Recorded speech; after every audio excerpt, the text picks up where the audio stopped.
Hello and welcome to the Majlis, the podcast by Radio Free Europe, Radio Liberty, focusing on Central Asia. I am Mohammed Tahir, your host here in Washington, D.C.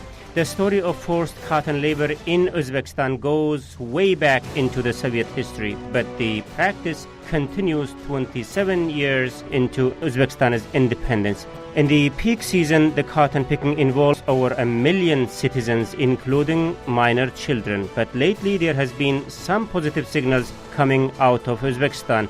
In other words, the man who led this practice for most part of the independent Uzbekistan has had a change in heart, and he wants to abandon this practice once and forever. He is no other than Shavkat Mirziyoev, the former Prime Minister and current President of Uzbekistan. As a sign of progress, apart from promises, recently Tashkent invited coalition of anti-forced labor activists in part to discuss this matter.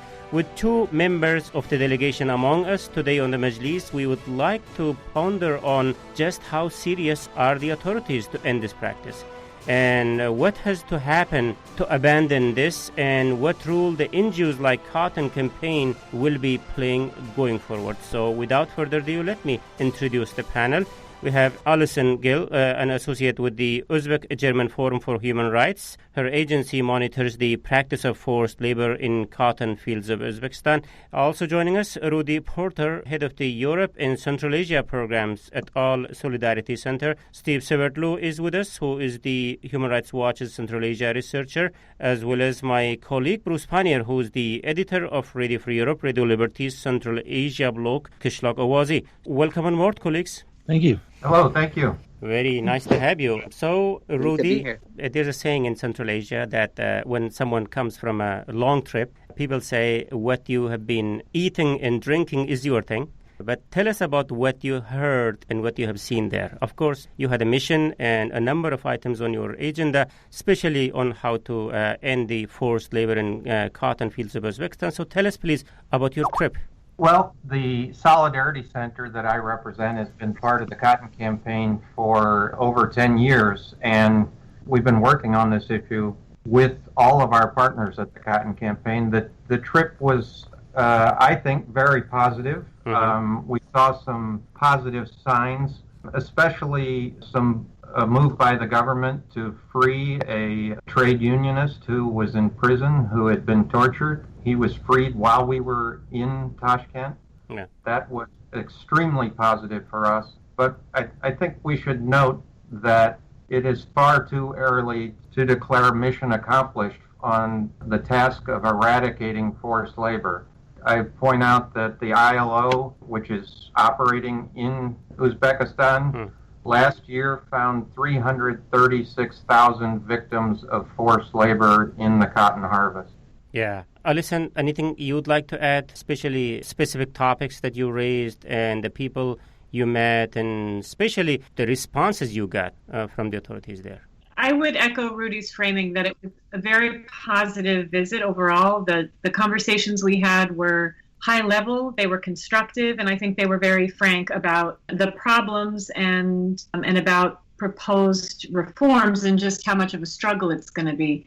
I would point out, though, that one thing that really remains concerning, I think, to all of our organizations is that the messages that we got from government officials tended to vary from agency to agency.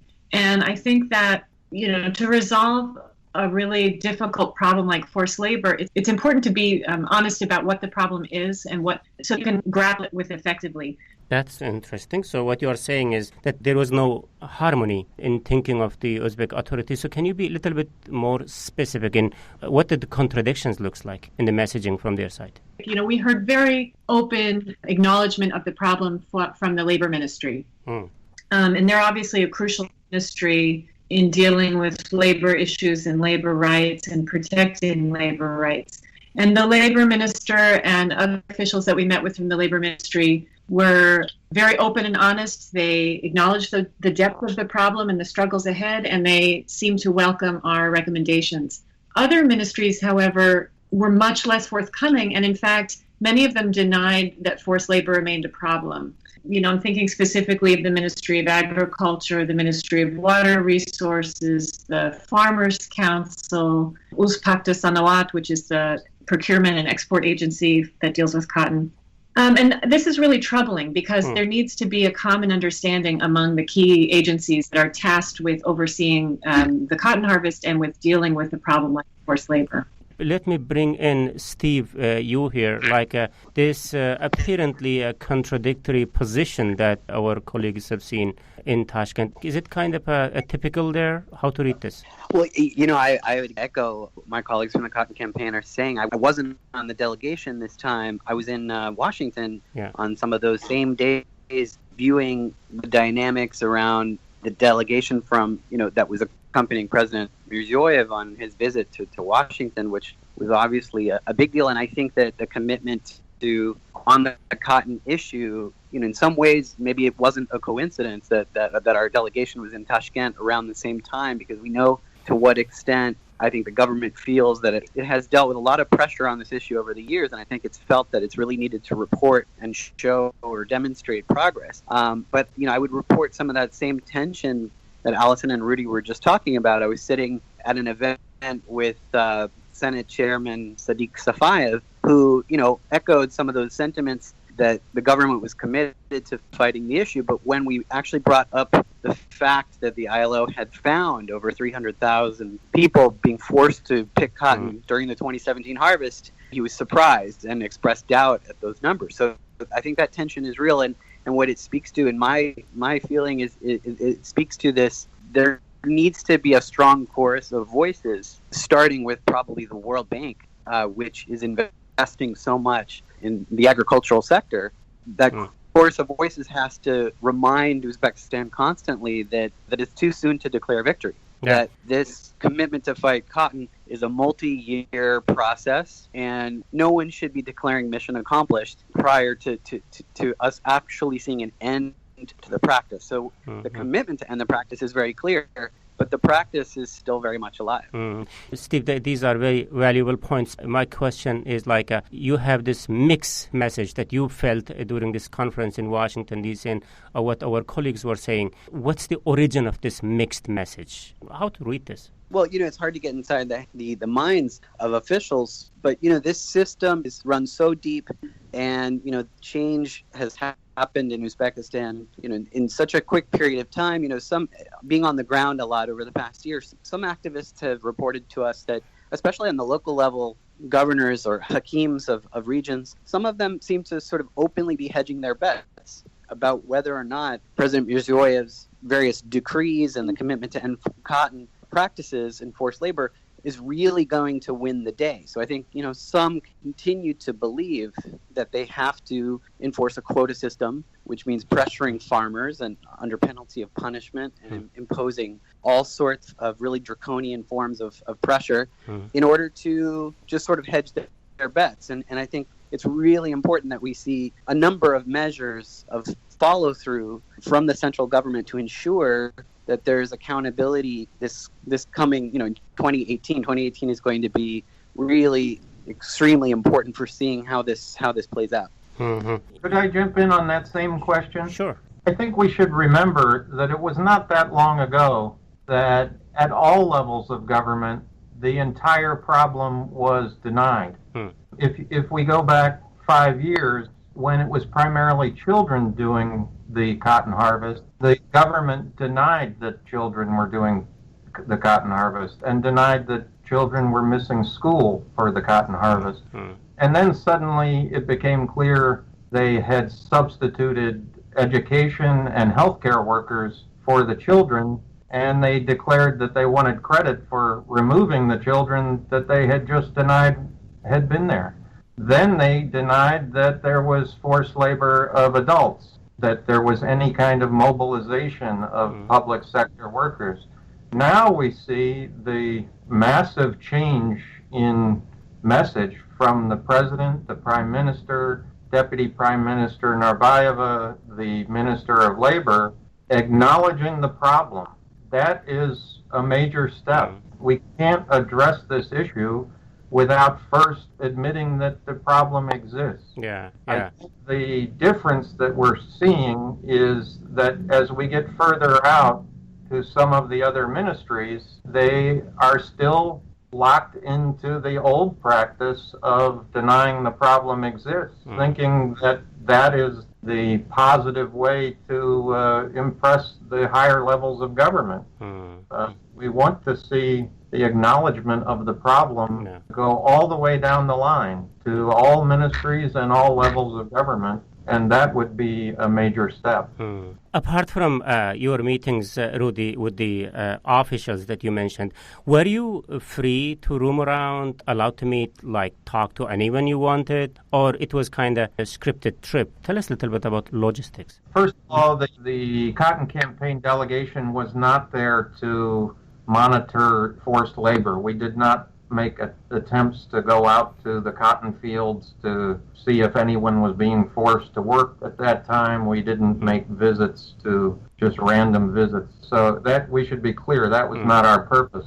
But in the meetings that we were allowed to have, we met with civil society activists. I do not think it was scripted. They were able to say what they wanted to say to us. They were critical of many aspects of the government.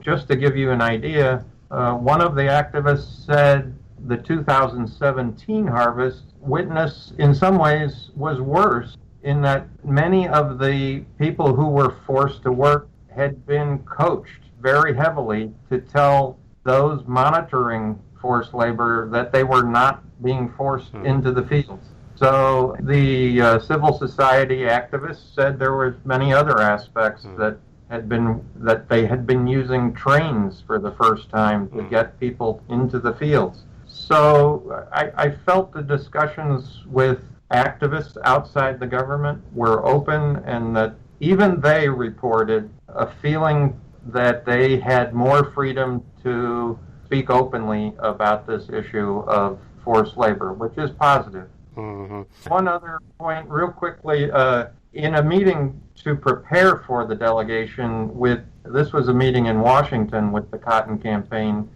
Deputy Prime Minister Narbayeva stated very clearly that anybody will be welcome to monitor the harvest in 2018. And I think that's significant, that if for the first time people are not punished or harassed or pressured because they go out into the cotton fields to talk with people to see if there's forced labor, that would be a major step forward for monitoring whether forced labor is eradicated. No, it's really a major promise. Do you think it's realistic? Well, I think like all of this, the important thing is what actually happens. The statement from the government is significant. It's a statement that has not been made before. Clearly, in the past, people were punished severely for reporting on forced labor in the cotton fields. And the important thing is now to follow through on the action and to show that if someone goes out, which we know there will be civil society activists, Allison, her organization works closely with civil society activists. She might want to talk about this, but the important thing is the follow-through. We want to see that it actually happens. Yeah, Bruce, we are kind of in the same shows today. Please jump in and comment or ask any question you would like to ask. But so far what you heard, Bruce, so what's your impression? Is it really happening? I mean, are they really ending this practice as they say they will? Well, we know that last year they did not. We've already heard that was true, and our Uzbek service reports that they had already conscripted people to get them out in the fields to get the fields ready for planting. So we know that some people have been sent out. We couldn't make a guess at exactly how many, or because we couldn't get information from all around the country. But certainly they've impressed people into service once again to prepare everything for the fields. What I would say about this is obviously I'm watching what the officials say, the top guy, the other ministers and everything. It's easy for them to get out in front of the microphone and say this is a horrible practice and we're going to get rid of it. But, at the end of the day, cotton is they need the hard currency from the cotton crop, and they always have needed that. The government will set target figures, quotas, that everyone has to meet. And it's up to officials at a lower level to meet these target figures. How are they supposed to meet that exactly? It's easy for the people in Tashkent to get reports all of a sudden and say this governor or mayor or district chief or whatever was forcing people to go out in the fields, and we told him not to do that, but at the end of the day they get the cotton and they blame the whole practice on somebody at a lower level for doing this, to try to ease up a little bit of the pressure on the local officials that I just named. Let's face it, this has been in the national mentality for going back to the Soviet era. The cotton campaign's a big thing. I've mentioned on this program before that when I was out there all the time, you'd see in big rock spelled out on the side of hillsides, that Pakta Bizning Altinimiz, this cotton is our gold. And everywhere, enormous. You could see it from kilometers away driving into these towns. It was portrayed as a patriotic duty to go out there. Now, nobody likes to do that stuff, I'm sure. I've been out there in the summertime. I've picked cotton in the summertime when I was out there. It's not a good job. And the last point that I would just bring up is again, they do need the cotton, and I've heard comments from people in the Uzbek government saying that we're going to mechanize, we're going to put more money into mechanization so that this stuff can be done or get the farming equipment that's going to be able to do it. And when you look at what they're spending money on right now, none of it is going to cotton pickers. Even if they want to stop this practice, can they really do it? So we will get into this topic in mechanics and challenges that might involve a little bit later. Again, coming back to you, Alison, I just saw your recommendations to Uzbek authorities based on your trip. Looking into this, one point kind of attracted me in which you say, end mobilization of education in healthcare workers to harvest cotton, and end the practice of forcing those who refuse to pay for replacement workers. So why not to just call instead, stop forcing people? It's not acceptable, just simple and straight. Yes, the state should stop forcing people, but we wanted to be quite specific about the dynamic that's occurring in mobilization. You asked a question a moment ago, can the government really stop forcing people? And I would say yes. One benefit of having a centrally controlled, top-down system is that the government has tremendous control over what happens. As several of the colleagues on the call have already said, one of the root causes of forced labor is the quota system. Listen, we will get to this, but my point was in terms of your statements that I have seen released yesterday. In one point, you name education in healthcare workers, like stop forcing those who refuse to pay for replacement workers. I was saying, like, instead of that, why just you straight and simply call, just don't force people to pick cotton. It's not acceptable. It's not acceptable. One of the practices that the government has used make it appear as though they're not forcing people is by requiring public sector workers to pay for others to pick in their name.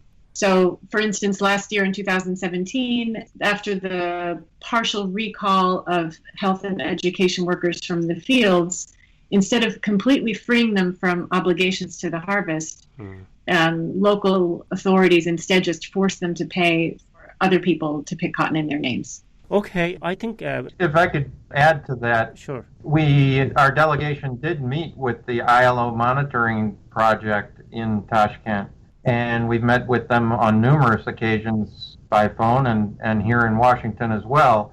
They've made it clear that the practice of telling public employees that either you must go pick cotton or you must pay for someone else to go pick cotton, when that option is added, that they consider that clearly forced labor. So the requirement to pay for someone else to go is forced labor just as much as making the person go into the field. Okay, thank you, Rudy. So the question that I was referring to a little bit earlier, can they really abandon this forced labor in cotton fields? What has to happen so that it is abandoned? So we will continue Majlis talking about these and many other questions shortly.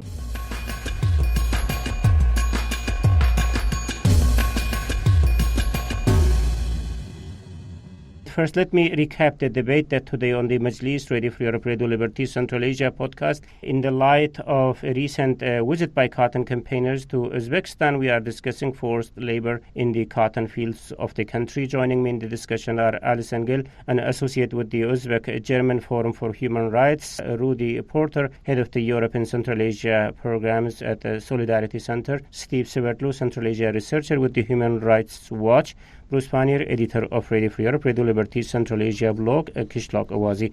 I am Mohammed Tahir, host of the Majlis here in Washington, D.C. Welcome back, colleagues. So before I get into the second part of the discussion, just let me give some credit to the Uzbek authorities here. The fact that they are acknowledging the existence of this practice is a good news. And the fact that they want to abandon the practice is a great step. And the fact that they are engaging with NGOs to discuss ways to abandon it seems extraordinary. Now the question is, are they serious about it? In your recommendation list that I seen yesterday, you also say that to end this practice, the government of Uzbekistan need a comprehensive strategy, including time-bound, credible, measurable, and accountable steps to implement sustainable and irreversible operational changes in 2018, and further structural reforms to eliminate the systematic forced labor. And we are in 2018 already. So tell me, Alison, this during your conversation, and did you feel that they have any concrete route map to achieve these tasks? Well, I think the government's main strategy right now is the privatization of the cotton sector. The government has made a commitment to move away from exports, and they're going to do more value-added processing, turning raw cotton into textiles and garments to create more jobs. So they have advanced a program they call the cluster system, by which the government is no longer part of the cotton production system. It will be a three-party agreement between a cotton producer, a farmer, a gin, and a textile company, like an integrated supply chain. So currently, 15% of cotton-producing agricultural land in Uzbekistan is now been turned over to this cluster system, so private production of cotton, private procurement of cotton. But the remaining 85% of cotton-producing land in 2018 is still being produced under the old system. The government established quotas where the government sets the procurement price and all of the rest, supply chain, controls all of the rest of the chain. So in our conversations, it was very clear the government was promoting the cluster system as its main plan. But we're really concerned because 85% of cotton is still going to be produced according to the quota system. And we view the quota system as one of the root causes of forced labor. Rudy, having met with many officials face-to-face, are you clear at this stage where are they headed going forward? What kind of benchmarks they have in mind? I think that they do not have a final plan yet at this stage. In fact, they were very open with us that they wanted further discussions as they develop a plan. I agree with Alison totally that clearly one part of their approach is going to be this cluster system, which allows farmers to choose what crops they'll raise. But as Alison said, that will be a very small part of the production this year, and 85% of the cotton will still be harvested in the same fashion that it was last year. So I would say, as far as the details, there's a number of aspects that we're looking for. One is to stop using government-controlled agencies, government-controlled or semi-government-controlled, like the Employers Association and the Trade Union Federation, both of which are clearly controlled by the government. And they're using them, in the past, using them to recruit the people that are forced to work, or to threaten punishment to people if they don't go out in the fields. Part of the plan has to be making sure that that stops. And unfortunately, we're receiving reports, even recent reports, that has continued. So, when we say they need a plan, they need to look at all these aspects in order to get rid of the forced labor. Steve, the way it sounds like it, what we are getting from Uzbekistan is just really a mixed signal of what they want to do. Question that we earlier raised, let's believe for a minute that they want to achieve this goal. They want to stop the forced labor in the cotton fields. So even if they want that, can they achieve it? Well, I think there's definitely, we've been talking on the podcast a lot about the high-level commitment from the government, and I think, at least from parts of it, and certainly, we think including from the president, which is extremely important for doing what your question asks. But I think the other part of this is that there is a momentum that one feels inside Uzbekistan that the public, I think, has come awake in some ways, or, it's hard to generalize about 30 million people. But again, I think there's something has definitely changed in the last 20 months where I think citizens have higher expectations about many aspects of Uzbek society. And I think one of those central expectations is that this sort of barbaric practice goes by the wayside. And, I think you meet journalists, young journalists, and the activists that we've worked with for years, but also people that are just coming into this sector, people that are getting trained and coming to some of these events that are being put on about cotton. There seems to be a hope and a higher set of expectations that this practice changes. So I think hopefully we see the government being held accountable. I think beyond all the measures that we're asking for, this won't really be possible unless you have a public and a civil society and a media that are able to watch what happens, participate in what happens, and support that effort. Otherwise, it's going to be very difficult to handle in a completely top-down way. Bruce, earlier you had a question on how can the authorities stop it even if they want to stop it. And Alison kind of had an answer to that question. So please, your comment, and I will let Alison to answer that. Steve kind of just hit that nail right on the head there with that. If you have greater checks on the field, if you're willing to allow the media to go out there and report, more or less freely on what's going on, you can kind of keep some checks on this. It's going to be tough. Like I said, every October they hold a cotton fair in Uzbekistan, and they sell their cotton off to everyone. Last year they said they sold $1 billion worth of cotton, and I personally don't believe that they really did. But anyway, this is the kind of money that we're talking about here. So they can't give it up. I mean, at the moment, they really can't. I don't see how they can do that. They said they would invest in cotton gins and get everything so that less and less people had to do that. Again, I didn't see the money going that way, but if it's not coming anytime soon, I suppose one option they could consider would be to pay better wages to people. They might actually look at all the people that go to work as migrant laborers in Russia and Turkey and stuff. Like I said, picking cotton is no fun. I've spent days out there, and it's not something you look forward to. But on the other hand, there is a lot of unemployment in Uzbekistan. If you could pay a fair wage of some kind to people, then maybe you could get some people to go out there voluntarily, more or less, as a regular job, not have a bag thrown at them and say, for every 50 kilos that you have to pick, we will give you 50 cents or something like that. But like some real money behind it. And that's why privatization, of course, would be a much better solution down the line. So, Alison, and let's take your point in that if they want to end this practice, like as Bruce was saying, that they were making millions out of this, are you really optimistic that they will just give it up, give it away? It's true the government was making a lot of hard currency on cotton production, but that was before currency convertibility. Now that currency has been converted and there is less of a difference between the official exchange rate and the black market exchange rate, that big gap in currency is much, much less. And the government is really, I think, truly pushing privatization and trying to get out of cotton production. It's a very inefficient system with a lot of abuses up and down the chain. I just want to respond to something that Bruce has said a couple of times about mechanization. Mechanization is not a kind of golden arrow that's going to immediately solve the problem. It's one possible solution, but ultimately it should be up to the farmer to decide what's for his or her land. Some land is suitable for mechanized cotton harvesting, some land is not. And in fact, a significant number of cotton pickers are voluntary and do pick cotton to earn money. So, and this we actually saw as a key change in 2017. Prices paid to pickers were raised significantly for the first time. There have been small increments year to year, but last year was the first sort of significant increment.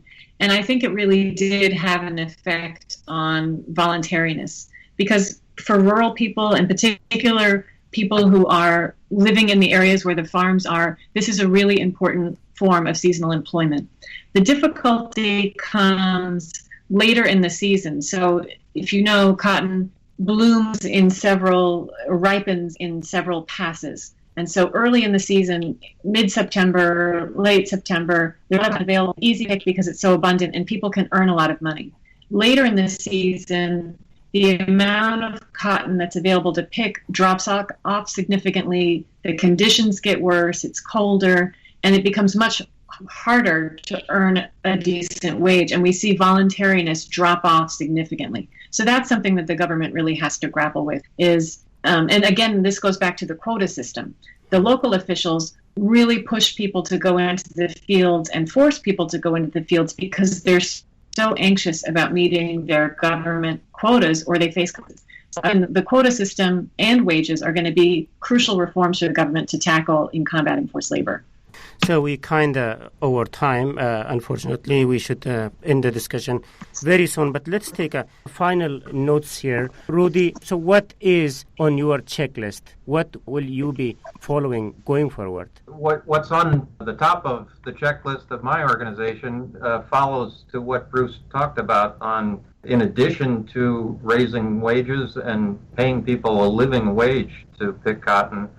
We think it's critically important that they have the freedom of association to form unions or other worker organizations that are completely independent of the government, that represent the members, so that the people that the farm workers that go out and pick cotton actually can join an organization and bargain collectively and raise their wages, monitor their health conditions, monitor the safety in the fields, monitor the conditions in the dormitories where they're housed. They need independent organizations that they do not have now. The government should stop appointing the people that run trade unions and allow the workers to have independent organization. Okay. Alison, your checklist. So what are the benchmarks that you are looking at going forward? We're really looking to see independent civil society flourish and be allowed to operate, including monitoring the fields, reporting on what they find, and helping to hold the government accountable. Okay. Steve, so what what are the indications that would reflect that they are really on the roadmap or they are delivering the promise? I echo the checklists just stated by Alison and Rudy: independent civil society, emergence of truly independent unions. Those things are absolutely key. I think, another sort of story that illustrates the tensions here and the expectations we have. When I had a meeting with the Federation of Trade Unions, they had set up what they believe is a mechanism to gather complaints, what they call a feedback mechanism, from people that are forced to pick cotton and that are trying to report it to the authorities. And that system is really just in its beginning stages. It remains pretty weak and ineffective, but it's a start. And I remember one conversation we had a few months ago with the monitors working there. And I said to them, do you read what Radio Free Europe publishes almost every day about instances of forced labor? And do you incorporate those critical reports into what you look at? And interestingly, they said, we try to, but the internet is still blocked. And we have to use proxy servers just to get onto that website. And of course, we want to take that information into account, but it's difficult. And it was a really frank and honest answer, which to me illustrated the tensions that I think the government has to commit to really, as we've been talking about, opening up the curtains, allowing there to be really critical discussion on all levels and all aspects, being upfront. And that is going to be painful for the government to allow journalists and lawyers and everyone that needs to be involved in this to really peer into the corruption that exists in a lot of the corridors and corners of Uzbekistan.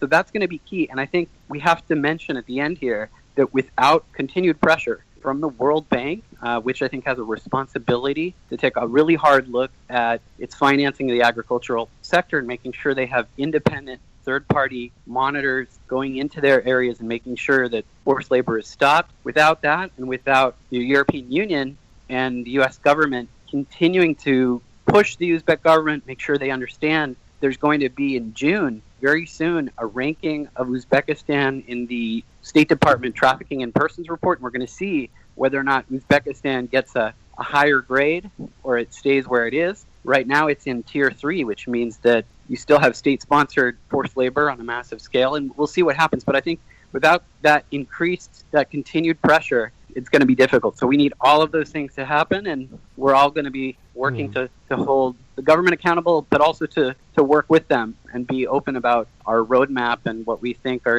essential ingredients for change. So Bruce, a final point from you. What are the steps and points, in your point of view, which would indicate that they are on the right path going forward?